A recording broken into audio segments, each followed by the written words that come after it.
Okay, I think we're recording. Yep. Okay. Okay, this is video number 2, warming up a cold voice, and I'm also going to address a little bit more on taking care of your voice. So we will get to the piano, we'll get to some warm-ups in just a minute because I forgot a few things after I filmed the first video. A few things that we should try to avoid, if at all possible. Coughing actually harms the voice. And I got this information from doctors as well. If I feel like I've got a cough, if it's just an everyday cough, allergies or whatever, I'm going to use like a strong cough drop, something with menthol, eucalyptus, or lemon, or cherry, something strong, so that I try not to cough. You have to keep hydrating because if you have allergies or a cold, clean out your system and the tissues that you're going to use for singing, by drinking fluids. And I'll talk about fluids in just a moment. Avoid whispering. Just don't do it. If you get laryngitis, if you have a really tired voice, you just have to stop vocalizing. Whispering makes it worse. I know it doesn't seem like it does, but it does. So try to avoid whispering.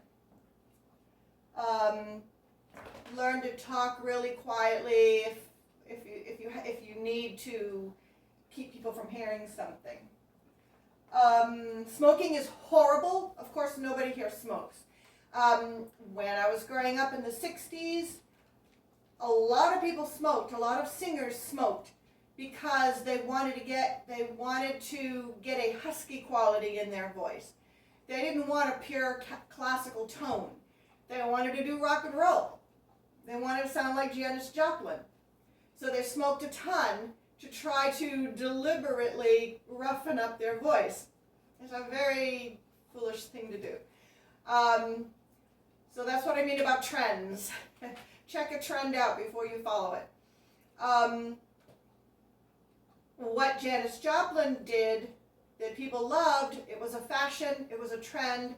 She didn't live long enough for it to damage her voice long term.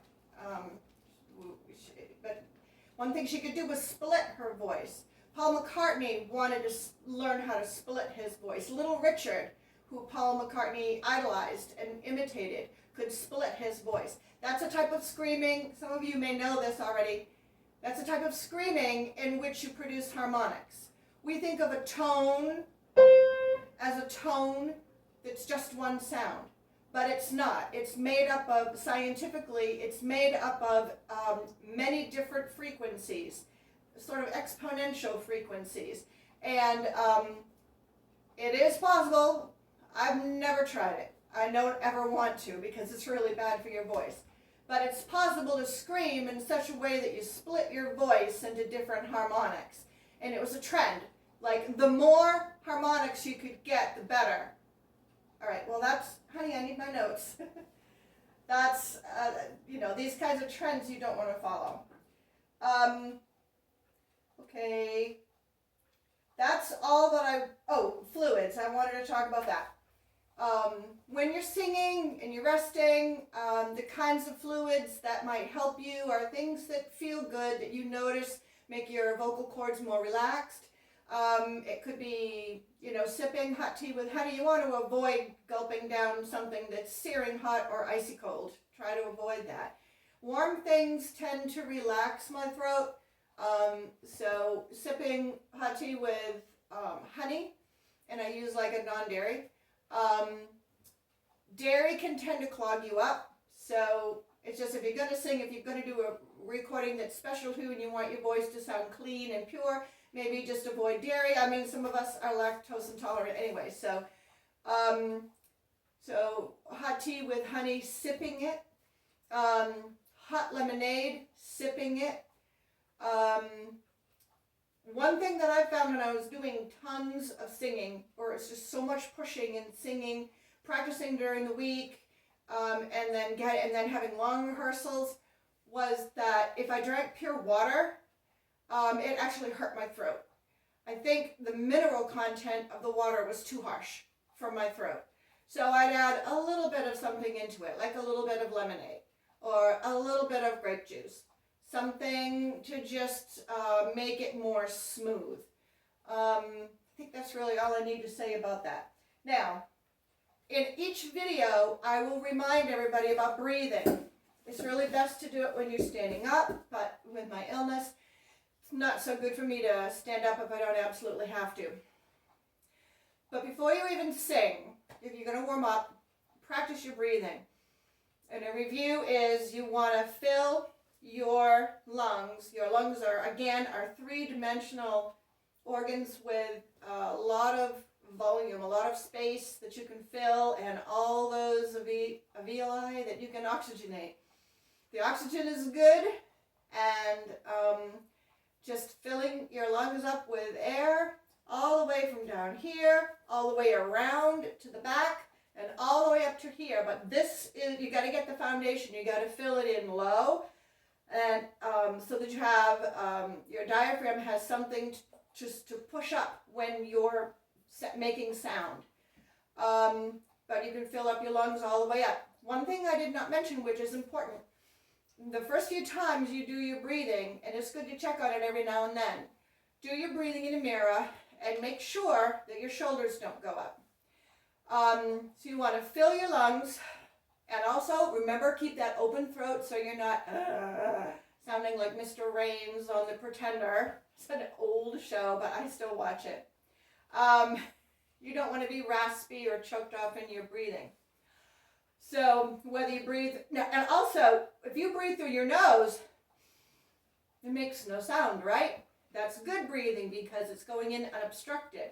But for some reason, when we open our mouths to breathe, if we're going to take a big breath of air really fast, we can choke up the throat and make that tight choking sound and not even be aware of it.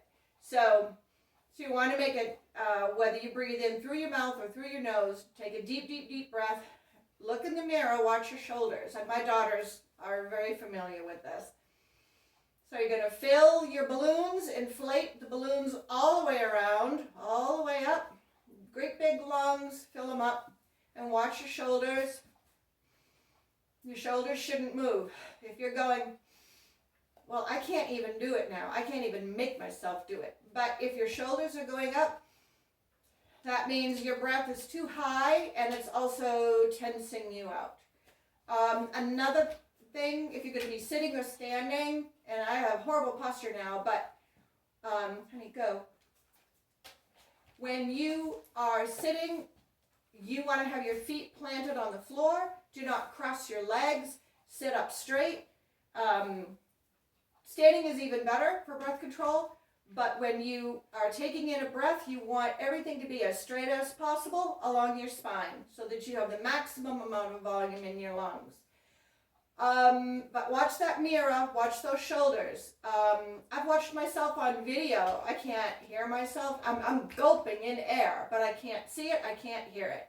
So that's good. That's how you want it to be. Okay, very quick warm-ups on how to warm up a cold voice.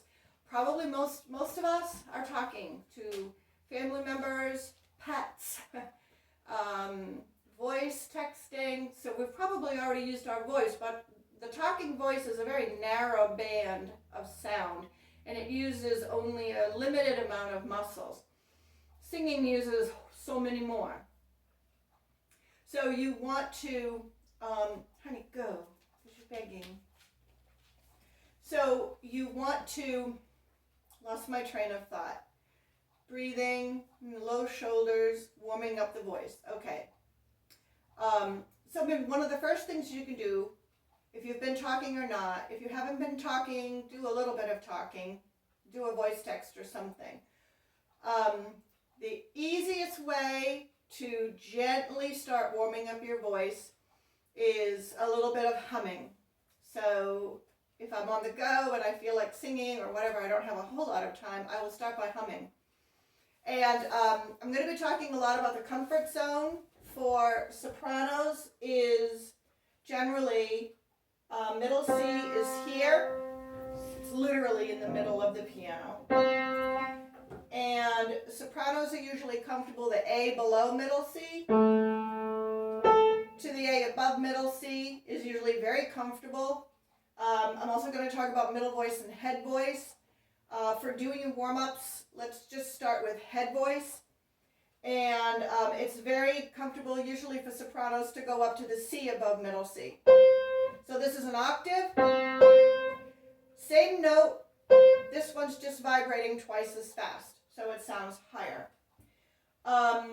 So if you're in your car and you didn't have a piano or a keyboard or a pitch pipe, and you're like, okay, I just want to be in my comfort zone. I want to start in my comfort zone. You just go. I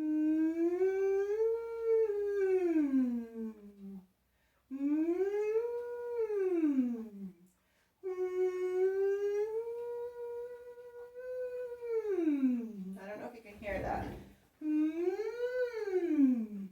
Humming places your voice in the front of your face here, where you have a lot of bones in resonance, and it's a good way to warm up. After you've hummed a little bit, I have other humming exercises, but right now we're doing cold voice warm-up. So, vocal warm-ups sound ridiculous, they sound silly, and it might take a while before you get over being self-conscious if you haven't done them before. My daughters know because I've done them so much when they were in the house. Go in the bathroom, close the door to your bedroom or a closet if you need to do, just get warmed up a little bit. But eventually you're going to need your keyboard or your keyboard app or your piano. What did I say? No, you don't need any right now. It's already gone a little bit long, but these are just a few of these. So a little bit of humming. You can hum a little song like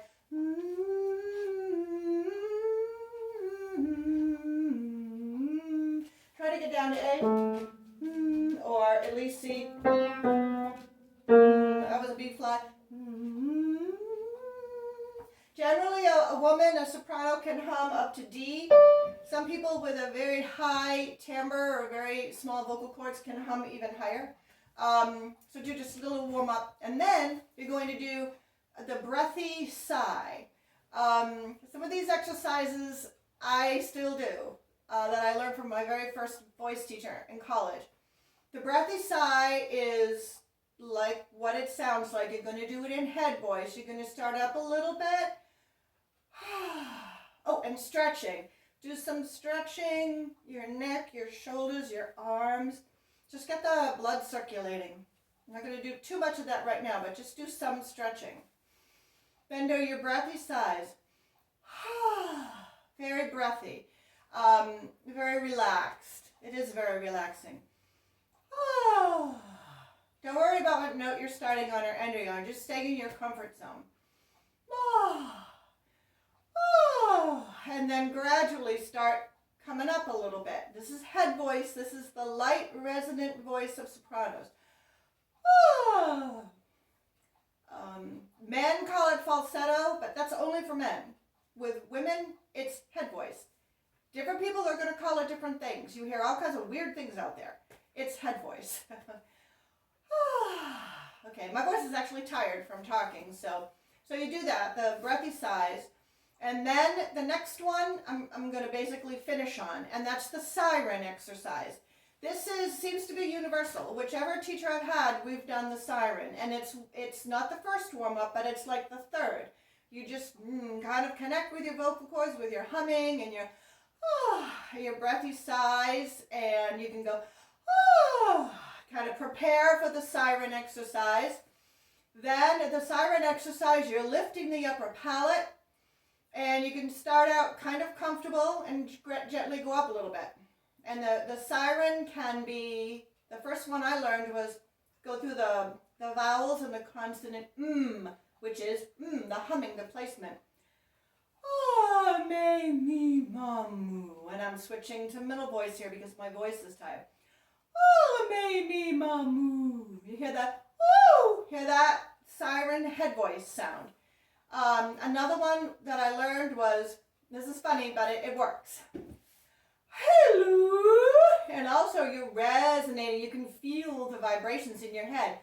hello, how are you? And that's really good for warming up your upper register before you do the hard ones. But when you're doing your, you get back down to the really technical warm-ups, you're going to come back to your comfort zone and really warm that middle range up before you start bouncing around in the higher notes. Hello, how are you? And you notice that how gets that breath in there. How are you? And you can also say, I'm fine. You can. You can say, I am fine. How are you? And there you start going up higher. You see? Every warm-up exercise has a function. And it works with your body to prepare your body for serious singing, even if you're just doing a song on small. And I think that's it. Sirens. You know what, we'll do the humming next time because it takes so long to upload these videos. We'll start with the humming in intervals of fifths. Well, yeah, in intervals of fifths in the next video. So that's it. I hope you enjoyed it, and I'll get to the next video as soon as I can. Love you guys.